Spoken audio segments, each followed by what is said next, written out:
नमस्कार दोस्तों, मैं रोहित कुंबर सफल क्लासेस में आपका स्वागत करता हूं। आज जो अपना टॉपिक है 10th क्लास का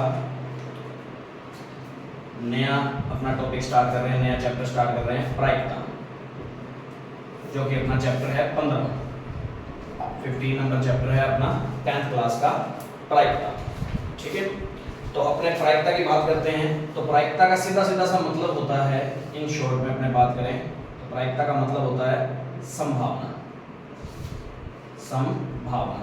पॉसिबिलिटी जितनी भी हो सकती हैं वो सारी। तो संभावना सीधा सीधा अपने सोचें तो अब ये संभावना क्या चीज है, क्या कुछ होता है संभावना में, उसके लिए अपने बात करते हैं कि किसी भी चीज की कोई भी हो, संभावनाएं बहुत सारी हो जाती हैं, तो वो संभावनाओं से रिलेटेड क्या होती है, प्रायिकता निकलती होती है। ठीक है, तो प्रायिकता का एक सूत्र होता है जो कि अपने को 10th क्लास में बारी बारी काम में आएगा। वो प्रायिकता का सूत्र क्या है, अनुकूल परिणामों की संख्या बटे में कुल परिणामों की संख्या। क्या फॉर्मूला है प्रायिकता का, अनुकूल परिणामों की संख्या बटे में कुल परिणामों की संख्या। ठीक है, तो सबसे पहला तो यही फॉर्मूला बारी बारी अपने बहुत बार काम आएगा, और सिंपल सी भाषा में अपने बात करें तो सबसे ज्यादा यही फॉर्मूला काम में आएगा 15वीं प्रश्नावली में। तो ये फॉर्मूला भी नोट करेंगे। फिर उसके बाद अपने क्या करते हैं, सबसे पहले मैं एक एग्जांपल के तौर पे बताता हूँ कि क्वेश्चन आता कैसे है। तो फॉर्मूला भी बाद में नोट कर लेना। पहले एग्जांपल अपने पहले की बात करते हैं। एग्जांपल फर्स्ट अपने सबसे पहले बात करते हैं सिक्के पे। इसको एक खेल के तरीके से ही पढ़ेंगे तो ज्यादा इजी समझ आएगा।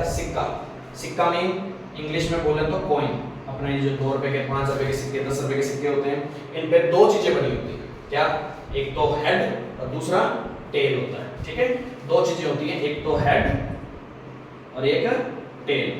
हेड को अपनी बुक के हिसाब से चित बोलते हैं, ठीक है, और टेल को पट बोलेंगे। ठीक है, हेड को तो चित और टेल को पट बोला जाता है।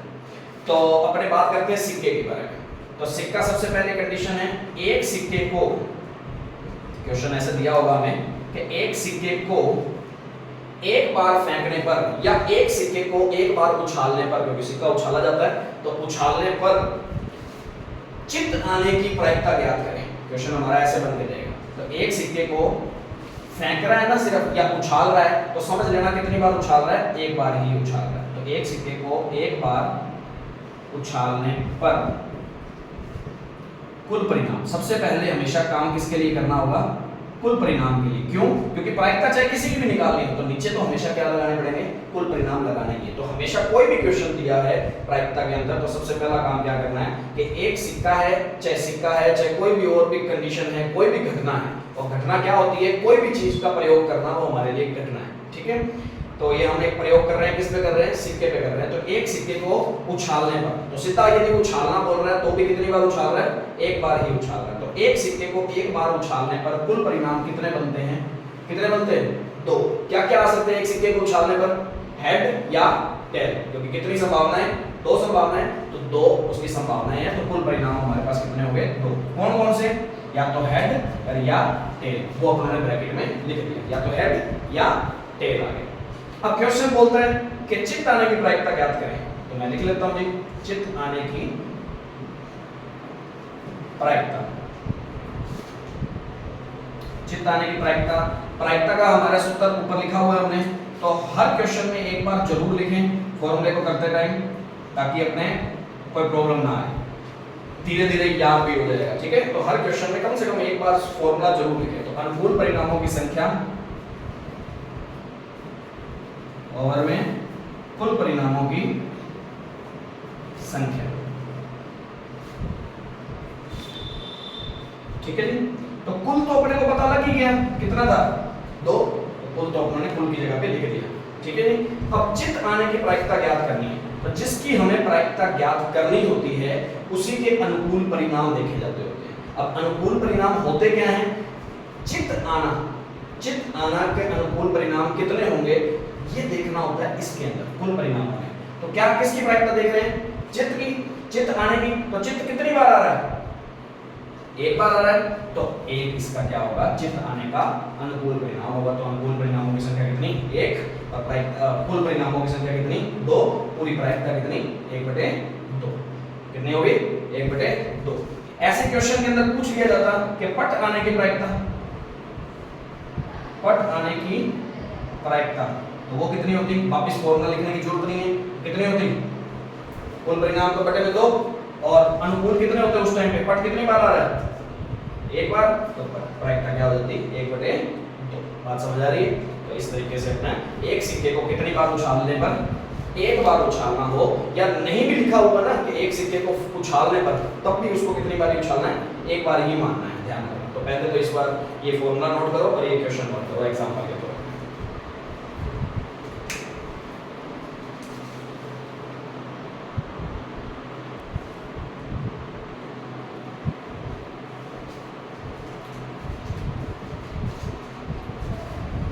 अब सिक्के को अपने उछालेंगे 2 बार, ठीक है।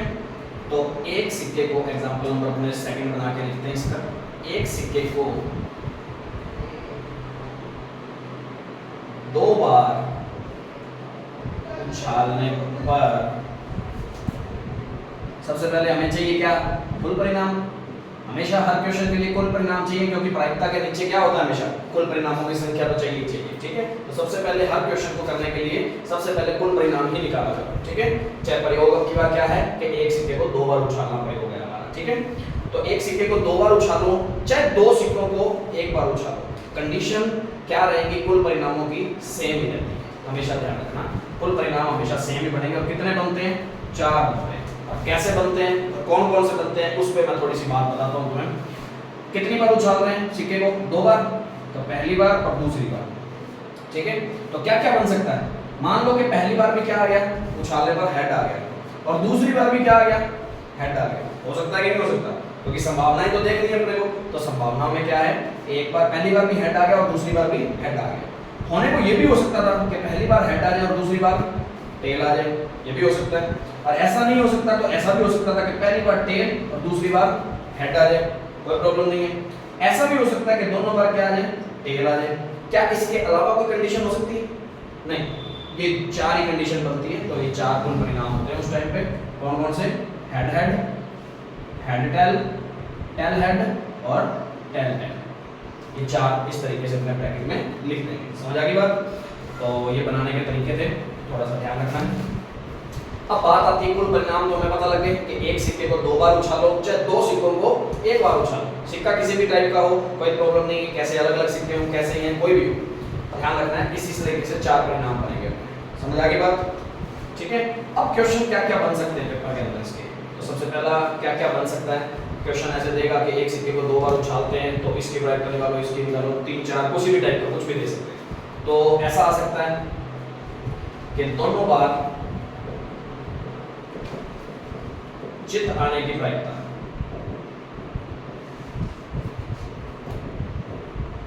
प्रायिकता का सूत्र अनुकूल परिणामों की संख्या बटे में कुल परिणामों की संख्या, ठीक है जी। एक बार एक फॉर्मूले में, एक क्वेश्चन में एक बार फॉर्मूला जरूर लगाना है, ठीक है। क्या होता है सूत्र, अनुकूल परिणामों की संख्या बटे में कुल परिणामों की संख्या। तो अनुकूल तो पता नहीं है अभी तक, पर कुल तो पता है कितने, 4। तो अब कुल वाली की जगह पे 4 को लिख दिया। तो अब बात करते हैं कि दोनों बार चित्त आना, किसकी प्रायिकता निकालनी है, दोनों बार चित्त। तो ऐसी कंडीशन, इन 4 कंडीशनों में चेक करना है कि दोनों बार चित्त किस में आ रहा है। चित्त का मतलब हेड, तो हेड किस में आ रहा है, दोनों बार, क्या इसमें आ रहा है, आ रहा है जी, बिल्कुल है। इसमें आ रहा है दोनों बार, नहीं आ रहा, इसमें नहीं आ रहा, इसमें नहीं आ रहा, क्योंकि इसमें दोनों बार टेल आ रहा है, पट आ रहा है। और अपने को कौन सी लेनी है, दोनों बार चित्त वाली। तो ऐसी कितनी कंडीशन है, एक ही है, तो 1/4 हो जाएगा उस टाइम पे। तो प्रायिकता कितनी हो जाएगी, 1/4। समझ आ गई। अब क्वेश्चन क्या आ सकता है और वो देखते हैं। कम से कम एक बार चित्त आने की प्रायिकता, कम से कम एक बार चित्त आने की प्रायिकता। अब क्वेश्चन ध्यान देना है कि कम से कम एक बार चित्त, कितना, कम से कम, एक बार नहीं, कम से कम एक बार, दोनों में फर्क है। एक बार अलग होता है और कम से कम एक बार अलग चीज है, ध्यान रखना। तो सूत्र बारी बारी लिखने की जरूरत नहीं है, बटे में कितना आएगा 4, क्योंकि कुल परिणाम तो 4 ही है, हर बार 4 ही रहेंगे। कम से कम एक बार चित्त, अब सुनना क्वेश्चन में, कम से कम एक बार चित्त आना। कम से कम का मतलब उससे कम नहीं आना, मतलब एक बार तो चित्त आ सकता है, चित्त एक बार इसमें एक बार इसमें, ये दोनों कंडीशन तो आ सकती है, ठीक है, एक बार वाली तो हो गई। अब बात आती है कम से कम की। कम से कम का मतलब एक से कम बार चित्त नहीं आना चाहिए। एक से कम का मतलब 0, एक से कम क्या होता है 0 ही तो होता है, तो 0 बार चित्त नहीं आना चाहिए, चित्त 0 बार नहीं आना चाहिए, एक से ज्यादा बार जरूर आ जाए। जैसे अपने घर पे कहते हैं ना, अपनी मम्मी कहती है 10 रुपए ले जा, कम से कम, या कभी बार ऐसे कहते हैं कि कम से कम 10 में से तेरे 7 नंबर तो आने चाहिए, बोलते हैं ना ऐसे घर पे, तो वो क्या कह रहे हैं, कहने का मतलब कि 10 में से 7 तो आने चाहिए, उससे ज्यादा आ जाए तो बल्ले बल्ले, उससे कम आ गए तो पिटूंगी। कहने का मतलब तो यही होता है ना, कि मतलब उससे कम नहीं आने चाहिए, ये ध्यान रखना है। तो कम से कम एक बार चित्त आना, मतलब इससे ज्यादा बार चित्त आ जाए, एक बार तो चित्त आ जाए, तो उससे ज्यादा बार आ जाए, 2 बार बड़ा आ जाए, पर उससे कम नहीं आना चाहिए। उससे कम का मतलब दोनों बार चित्त ना आए, ऐसी कंडीशन ना आ जाए। समझ आ गई? तो अपने कितनी कंडीशन ले सकते हैं, 1, 2 और 3। समझ आ गई? तो 3/4 बात समझ आ रही है? समझ आई? हाँ, ध्यान रखना। आगे क्या कहना चाह रहे हैं, अधिक से अधिक या ज्यादा से ज्यादा, अधिक से अधिक एक बार चित्त आने की प्रायिकता। क्वेश्चन ये भी आ सकता है, अधिक से अधिक का भी बन के आ सकता है। तो बटे में तो 4 पक्का है, कुल परिणामों की संख्या 4 ही है। अब बात आती है अधिक से अधिक एक बार चित्त, मतलब ज्यादा से ज्यादा। अब घर पे को 10 रुपए दे रही है तेरी मम्मी खर्चने के लिए, तो वो क्या बोलेगी, ज्यादा से ज्यादा 5 रुपए खर्च किया ना, इसका मतलब 5 से ज्यादा नहीं खर्च करना है, ठीक है ना। तो अधिक से अधिक कितनी बार, एक बार ही चित्त आना चाहिए। तो एक बार चित्त आ जाए मतलब ये कंडीशन और ये कंडीशन तो लेनी है, ठीक है, मतलब ये वाली कंडीशन और ये वाली कंडीशन तो ले सकते हैं, ठीक है, वो तो एक बार के लिए है ही। अधिक से अधिक एक बार मतलब इससे ज्यादा नहीं, इससे ज्यादा का मतलब ये वाली कंडीशन अब की बार नहीं ले सकते, पर इससे कम ले सकते हैं ना।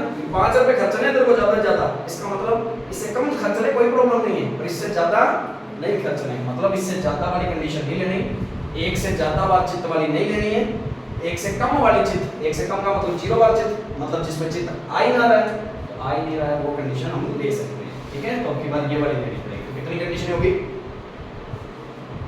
3 होगी, 3/4, कोई प्रॉब्लम तो नहीं। तो इस तरीके से अपने कह सकते हैं। अब क्वेश्चन ऐसा भी बन सकता है, एक बार चित्त आने की प्रायिकता, एक बार चित्त आने की प्रायिकता।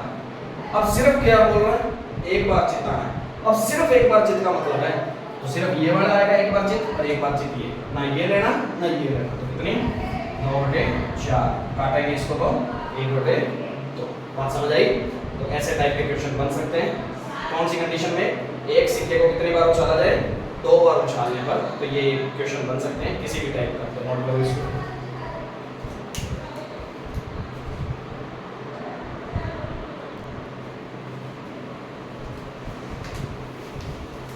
आज के लिए इतना ही।